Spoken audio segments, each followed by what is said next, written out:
В 1748 году, в первую новолуние мая, в орде хана Абилмамбета, сидящего у реки Сарысу, согласно древнему обычаю, проходила ежегодная весенняя ханская рада.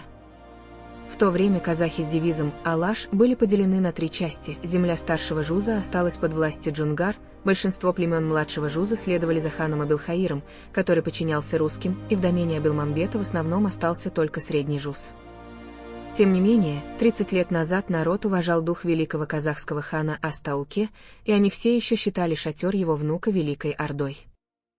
В нынешние времена военной смуты, когда одни поддерживают русских, а другие становятся зависимыми от айратов, было очень трудно выяснить, кто кому подчиняется и где кто поселился. В связи с этим, хотя 2-3 месяца назад была объявлена встреча, многие из приглашенных на совет не пришли. В этот раз хан младшего жуза Абулхаир, а также его сыновья Нуралы и Яралы, которые надеялись, что мы обязательно соберемся и вместе обсудим судьбу народа, на это собрание не явились. Они просто пытались уравнять свои позиции и не признавала Большой Орды. В целом, Абулкаир в последний раз участвовал в походах против джунгар в 1730 году, добившись почета как полководец, но после Анаракайского сражения его репутация была разрушена. В тот год, возмущенный тем, что не избрали меня великим ханом вместо умершего Балата, он покинул поле боя со своим войском. С тех пор он больше не проявлял интереса к востоку. Между Тургаем и Иргизом, на границе с младшим жузом, жил Шакшак-Женебек, человек непростой судьбы. Он взял в жены сестру Абулхаира, а позже стал его близким союзником. На важный совет Женебек прибыл в самый последний момент со своей свитой. Происходя из рода Шакшак, он унаследовал воинскую доблесть и мудрость от предков. До воцарения Абылай-хана Женебек был одной из 4 главных опор среднего жуза. Не случайно народ сложил строки Каракерей-Кабанбай, Канжигалы-Багинбай, Каздауисты-Казыбек, Шакшакулы-Женебек. Он одним из первых после Актабан-Шубырынды собрал войско, поднял знамя. Народ чтил его как вождя и защитника. Однако к 1730 году Шакшак-Женебек резко сменил свой курс. Он стал придерживаться линии своего шурина, хана Абулхаира. Следом за ним и родовые аулы Шакшак и Саржетим начали колебаться между подчинением Абылаю и Абилмамбет-хану, все чаще перекочевывая ближе к землям младшего жуза. Именно с их подачи возникло мнение, будто и средний жуз добровольно вступает в подданство России. В числе первых Женебек присягнул на верность белому царю. С тех пор он, вместе с Абулхаиром, стал ориентироваться на российских чиновников и больше не участвовал в боях с джунгарами. Такой поворот резко подорвал его авторитет среди султанов и батыров среднего жуза. И на этот раз, в отличие от прошлых лет, его уже не встречали с почестями. Это холодное отношение Женебек, конечно, почувствовал. Зато у Сарысу, на южных склонах Каратау и в нижнем течении Сырдарьи, батыры и бии из племен Тама, Табын, Алшин и Жаппас младшего жуза, не нарушив древнего обычая, прибыли на совет вовремя. Эти роды не подчинялись Абулхаиру, а находились под покровительством султана Батыра. А еще отдельно стояли отважные воины старшего жуза – Наурызбай, Бердикожа и Телеуки. За последние годы, потеряв родные земли, они стали надежной опорой ханской ставки Абилмамбета. Их мужество и преданность вызывали уважение даже среди самых именитых степных батыров. Последние 10-15 лет, чтобы уберечь народ от кровопролития, Толеби был вынужден признать зависимость от Джунгарии и служил наместником хана Халдан Цирена в Ташкенте. Из-за этого он долгое время не мог участвовать в ханских советах. Старец, наполненный болью и тоской, сошел с коня под восторженные приветствия. Переступив порог ханской орды, он не сдержал слез. Склонившись перед троном, он произнес, сотрясая сердце всех присутствующих: «А, Всевышний! Сколько лет прошло с тех пор, как я входил в эту орду с гордо поднятой головой? Кто бы мог подумать, что алашевский народ окажется рассеянным и скитающимся? Но, слава тебе, о Творец! Золотой трон белого шатра стоит на своем месте. Благословенна память святого Астауке. Его дух и сила не исчезли». Старик опустился на колени и поцеловал трон.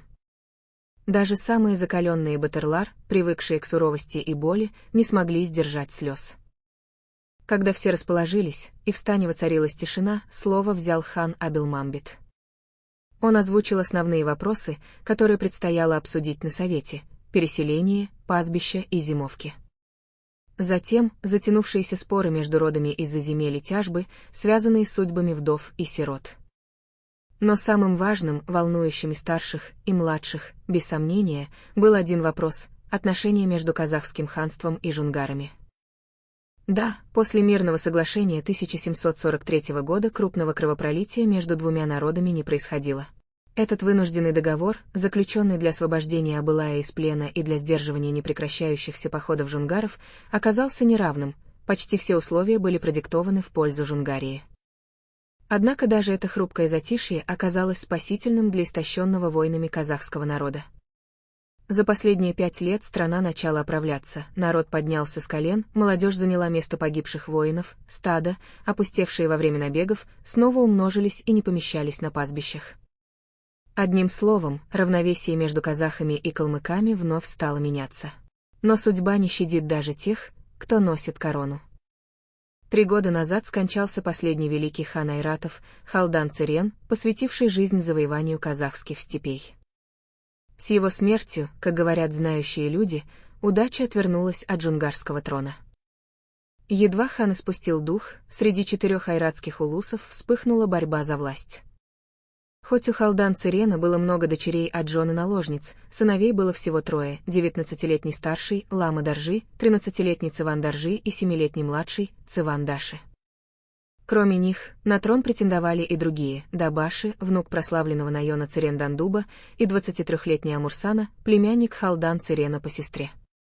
Тем не менее, после долгих споров, Совет знати постановил возвести на трон 13-летнего Цыван Даржи. Старейшины считали, что, в отличие от взрослого и независимого Лама Даржи, юным ханом будет проще управлять и править от его имени. Однако, по слухам, борьба за трон на этом не закончилась, Жунгария продолжает сотрясаться от междоусобных расприй и дележки власти. Айраты не только закрепились в землях Алтая и Тарбагатая, считая их своей исконной вотчиной, но до сих пор удерживают и весь Жетысу, окрестности Таласа и Шу, города по берегам Сарыаркы. В такой обстановке что должно предпринять казахское ханство? Следует ли воспользоваться смутой в Жугарии и объявить поход за освобождение утраченных земель? Или все же затаиться и выждать более благоприятный момент? Хан Абелмамбет спокойно и по порядку изложил все эти вопросы, а затем окинул собравшихся взглядом, давая понять: теперь слово за вами. Один за другим выступали ораторы, искусные и красноречивые, способные из пустой головы сделать деликатес. Каждый говорил пламенно и с жаром. Против самого похода никто не возражал, но мнения разошлись в вопросе, когда именно следует выступать. Меньшинство, султаны Барак и Абелфейс, а также Шакшак-Женебек, призывали не торопиться с войной. У них были веские доводы: пусть и умер великий Халдан Цирен, но в данный момент военная сила жунгаров все еще превосходит казахскую. В такой ситуации лучше не будить спящего дракона, не вызывать противника на открытую битву, действовать через дипломатию. Они предлагали вернуть Туркестан мирным путем, сделав его столицей вновь объединенного ханства. А пока укрепить армию, пополнить силы и через 2-3 года нанести решающий, безошибочный удар. На совете многие настаивали: упускать такой удобный момент значит предать предков. Надо идти в поход как можно скорее. Особенно решительно выступили батыры Кирей и Найманов, а также бии старшего Жуза во главе с Толеби.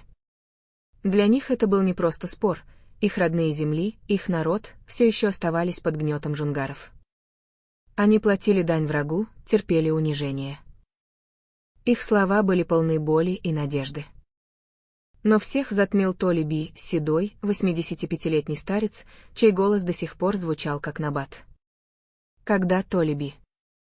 Седой, как степной туман, 85 лет за плечами. Покинул захваченную ташкентскую землю, в сердце моем жила всего лишь 2 мечты, начал он. Одна — вновь увидеть ставку великого Астаукихана, место, где реяла Орда, где стоял золотой трон. Эта мечта сбылась. Вторая — дожить до дня, когда святая земля будет очищена от врага, и увидеть свободу казахского народа. Пусть бы даже умереть после этого. Но что поделать, мечта ускользает, как хитрая лиса из алтайской чащи. Он на мгновение замолк, перевел дух и продолжил: мы были вольным, неукрощенным народом. Имя наше, казах, родственно самому слову азат, свобода. Потеря свободы — это конец для нас. Вот уже более полувека мой народ, старший жуз, вынужден склоняться перед Джунгаром. Чтобы уберечь народ от крови, мы искали мир.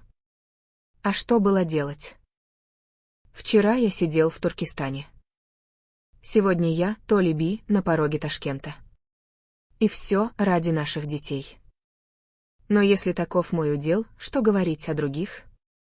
Мои соплеменники пасут чужие стада, платят тяжелую дань. Потеря богатства — не беда. Хуже, когда душа привыкает к рабству. Стоит раз поставить клеймо, оно не сотрется. Если вы поддадитесь и русскому игу, что тогда? Говорите: подданство. А ведь из подданных рождаются рабы, из рабов — безликие, безвольные дети. Какая тогда будет судьба у наших потомков? Опять он замолчал и, вдохнув глубже, произнес заключительные, пронзительные слова: сегодня трус кажется разумным, а безучастный — мудрецом. Я слышу такие речи, и сердце мое сжимается. Каждый думает лишь о своем, а кто подумает о судьбе всего народа? Если мы лишимся единства, нас растопчут. Где те, кто плакал за землю? Где батыры, что готовы лечь за независимость? Как еда может быть впрок, когда половина родной земли под сапогом врага? Отвечайте мне, ханы, бии, жирау, батыры. Ради этого я пришел. Когда мы вернем Жетысу, нашу землю? Когда снова задышит свободой в сердце Орды, в благословенном южном крае? И Толеби перевел взгляд с хана Абилмамбета на каждого, кто сидел в великом круге совета. Ждал ответа. Не для себя, для будущего всего народа. Начал разговор Женебек. «Видишь ли, почтенный Токи», — начал он негромко, растягивая слова, — «всему свое время и место. Без должной подготовки, без собранного войска и оружия, бросаться на врага — все равно, что самому себе яму копать. Одним нам с тобой разве по силам одолеть Джунгар, если не опереться на власть белого царя? Не выйдет ли потом так, что, как в поговорке, коза, просю рога, и ушей лишилась?» Толеби с самого утра раздраженно наблюдал за вальяжной неторопливостью Женебека, которая никак не вязалась с тревожной обстановкой времени. Даже то, как тот держал трубку, вызывало у него внутреннее напряжение. Вдруг, охваченный волнением, он резко ответил: «А когда же ты, наконец, соберешь свое несметное войско и снарядишь оружие? Или ждешь, что сам Аллах сбросит его тебе с небес? Может, вы надеетесь на милость той самой царицы-женщины, под чью юбку прячетесь, как бабы? Да, русские — народ умелый. Только вот и ты у них, похоже, всему нужному научился. Рот у тебя, как очаг, нос, как дымоход, а изо рта один только табачный дым и идет. Вот и вся наука, что перенял. Ах да, ты ведь получил от царя звание Тархана. Только вот не станет ли этот Тархан тебе не щитом, защищающим народ, а веревкой на шее?» Он сам удивился, как все это сорвалось с языка, и вдруг рассмеялся, громко, заливисто.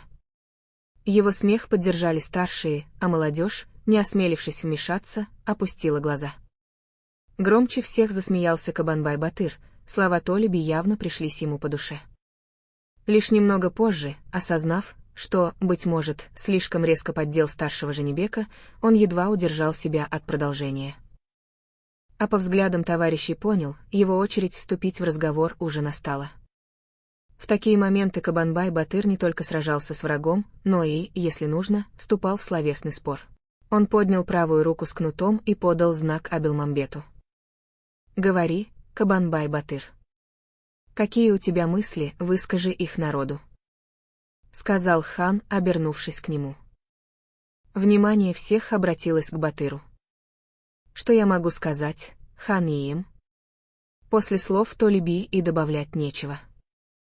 Он прямо высказал то, что у всех на душе, сказал Кабанбай, слегка двинувшись вперед своим могучим телом, закованным в доспехи.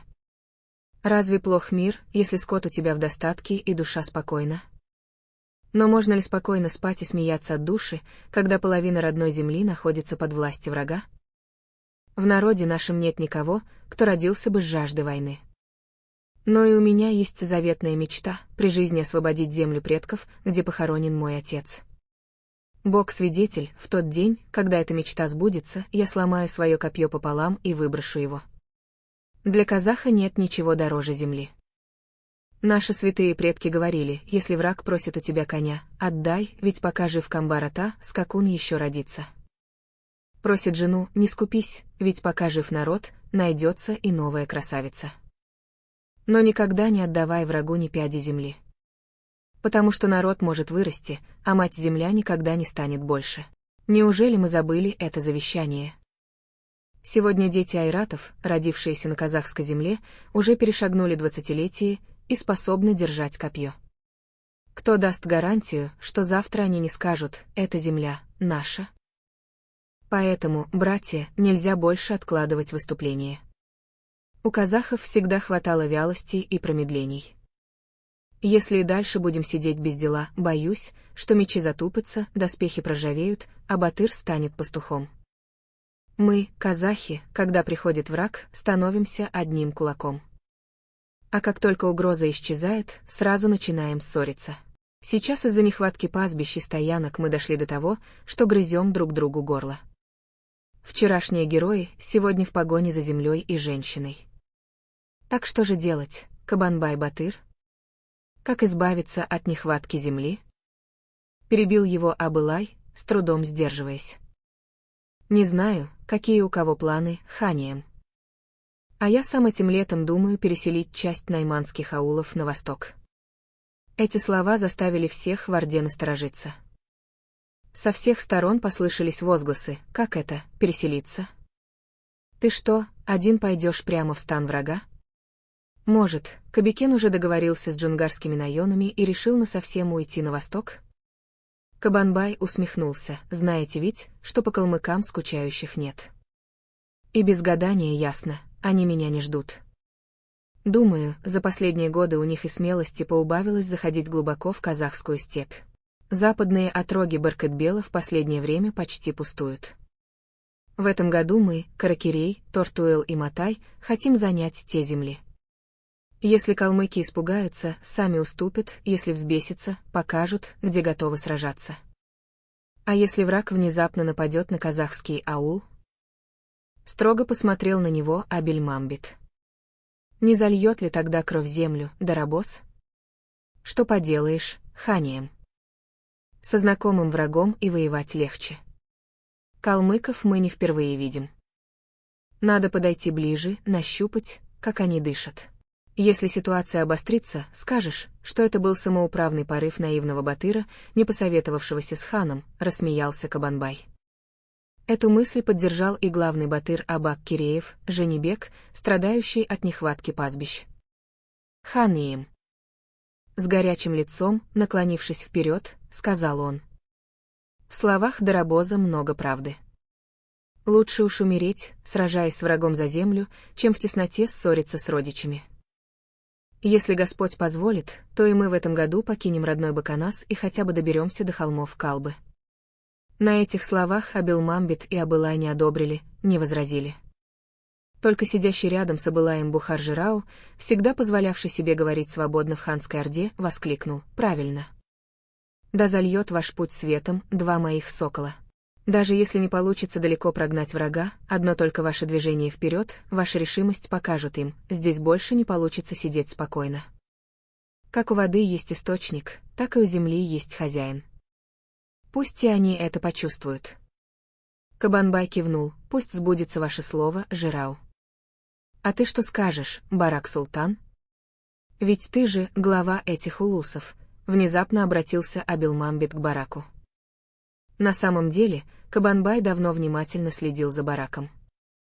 Ведь он, потомок ханов, уважаемый аристократ, долго удерживавший найманский улус под своей властью.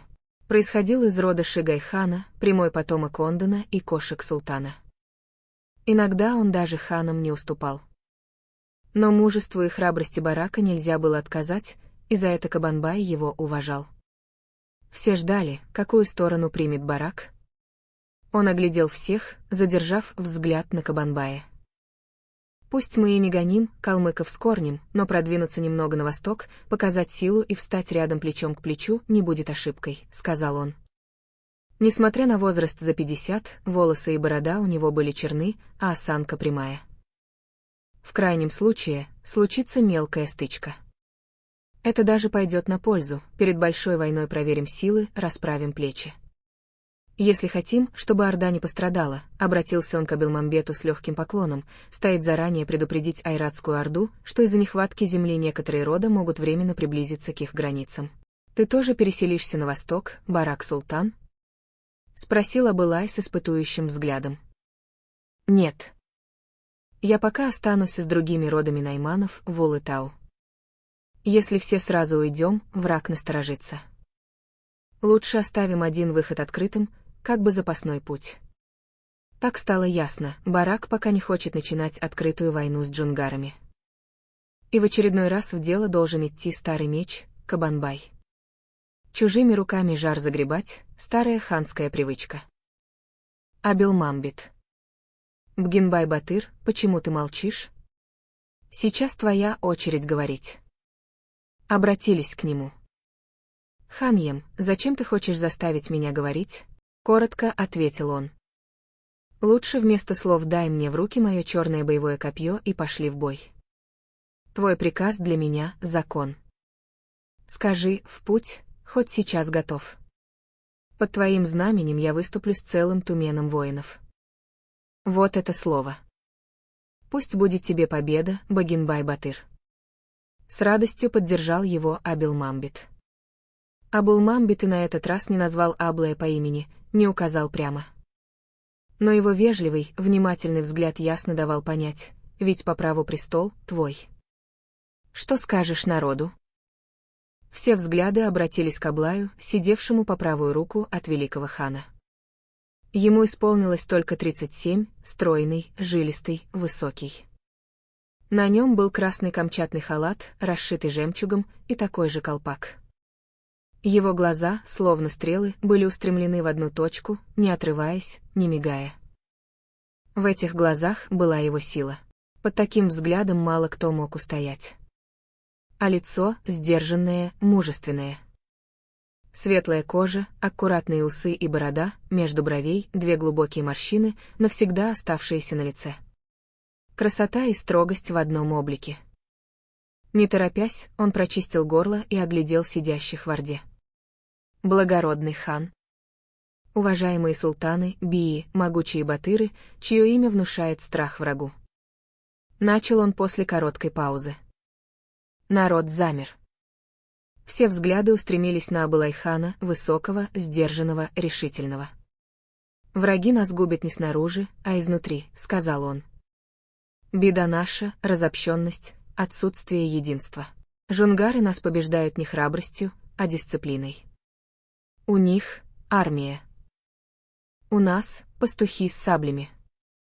Даже в годы Великого бедствия, когда тысячи казахов стали беженцами, никто вовремя не поднял народ. Почему? Где была защита? Где были старшие?» Абылай бросил взгляд на Толеби. «Вы спрашиваете, где батыры? А я спрошу, где были вы старшие, когда враг топтал землю?» Толеби тяжело вздохнул. «Да. Слова были, но слушать некому». Абылай продолжил. «Мы отомстили Ваныракая, но не пошли до конца. Победа была рядом и ушла. Надежда на Россию пустая. Ни оружия, ни земли не дали. Только пеплом выжгли берега Жайка. Белый царь вовсе запретил продавать даже простые железные изделия, такие как косы, серпы, лопаты и топоры. Обычного черного железа жалеют, а вы говорите, огнестрельное оружие дадут нам? Еще одно обещание Абилкаира народу — это расселение людей между двумя реками Едиль и Жаик. Белый царь и это желание не удовлетворил. Ужасно, чтобы скот казахов не пасся, подожгли и сожгли правый берег Жаика на несколько километров. Что касается передвижения на восток, я поддерживаю идею Дарабоза, сказал Абылай. Прозвище «Дарабоз» Кабанбай-Батыру дал сам Абылай-хан когда-то. Дарабос означает исключительного, выдающегося воина, непревзойденного полководца. Это прозвище в народе дали Кабанбай-Батыру за его военное мастерство и героизм. Если кто не готов поднять знамя Алаша, скоро увидим. А мы готовы. Еще пару дней разные вопросы решались. На этом ханский совет закончился. Ровно через 15 дней после ханского совета в Сарысу густонаселенные аулы, раскинувшиеся между северным побережьем Балхаша, долиной Такырауэн и рекой Айгус, снялись с мест и дружно двинулись на восток. С наступлением лета, как только растаял снег и промелькнул первый теплый луч, 4 главных рода найманов — Каракерей, Садыр, Матай и Тортуэл, происходящие от Алигетая, начали переселение с окрестностей Улытау в эти благодатные восточные земли. Хотя, по установленному порядку, следовало бы дождаться ханского указа о перекочевке, они были уверены, разрешение будет дано. И точно, достаточно было одного слова Кабанбая, прозвучавшего по возвращении с ханского совета: «Переходим», и вся округа в тот же день вскочила в седло. Для казаха кочевать, что птица взлететь. Это не трудность, не подвиг. Азов степи, привычный ритм жизни, как дыхание ветра над просторами. Получается, на кон поставлена высокая цена, подумайте об этом. Тогда на кону стояла судьба народа. Не ради хайпа, не ради споров в комментариях, а ради земли, ради чести, ради будущего. Абылай держал удар истории. Толеби словом строил опору. Кабанбай, Багинбай, Раимбек, Наурызбай, Ханкилди, Батыр-Баян, Бердикожа, Малайсары, Сырамдатулы, Шинкожа, Бердикожа, Махамбет, Исатай, как Жалбарак, всех не перечислишь, их очень много. По колено в крови. Но не отступили. Ерженебек не за славу сражался, а за тишину в степи. Потом были алашовцы. Они мечтали не о трендах, а о свободе. И платили за это собственной жизнью. А теперь? Укус комара — уже трагедия. Лайк — уже подвиг. Вместо боевых кличей — хейтерские выкрики. Вместо степи — телефон. Вместо народа — только я. Но история все видит. И рано или поздно она снова позовет тех, кто не боится идти босиком по углям. Кто не боится быть сыном степи. Но история еще не закончена. Она ждет новых имен. Ждет тех, кто поднимет знамя Алаша. И встанет за правду. За народ. За степь. Мы не потомки страха. Мы потомки великой борьбы. И если придет час, степь снова заговорит голосом Абылая, мечом Кабанбая и совестью Толеби.